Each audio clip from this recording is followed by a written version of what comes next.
बिहार विधानसभा चुनाव 2025 की तैयारियों को लेकर राजनीतिक सरगर्मी तेज हो गई है। इस सिलसिले में केंद्रीय मंत्री और लोक जनशक्ति पार्टी के प्रमुख चिराग पासवान ने बड़ा ऐलान किया है। उन्होंने कहा है कि उनकी पार्टी बिहार की सभी 243 विधानसभा सीटों पर चुनाव लड़ेगी और यह लड़ाई राष्ट्रीय जनतांत्रिक गठबंधन यानी कि एनडीए को मजबूत करने के उद्देश्य से लड़ी जाएगी।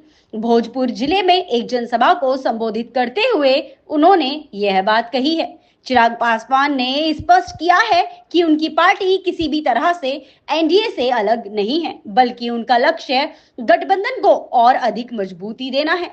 उन्होंने कहा कि मेरी पार्टी और मैं बिहार की 243 सीटों पर चुनाव लड़ेंगे ताकि एनडीए को मजबूती मिले और हम एकजुट होकर विजय की ओर बढ़ेंगे। उन्होंने अपने संबोधन में यह भी दोहराया कि एलजेपी हमेशा से प्रधानमंत्री नरेंद्र मोदी के नेतृत्व में विश्वास रखती है।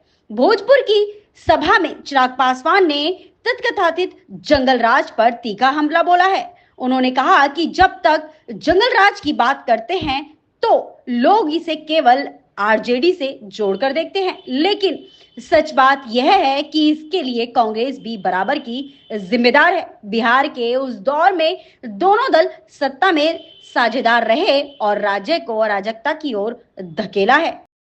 मैं बिहार की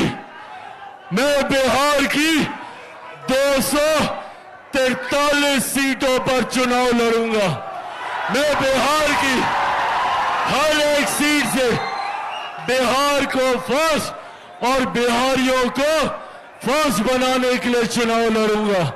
और सबसे बड़ी बात, मैं बिहार से चुनाव नहीं लड़ूंगा, मैं बिहार के लिए चुनाव लड़ूंगा, बिहारियों के लिए चुनाव लड़ूंगा। साथियों, आप लोग ही मेरा परिवार हैं।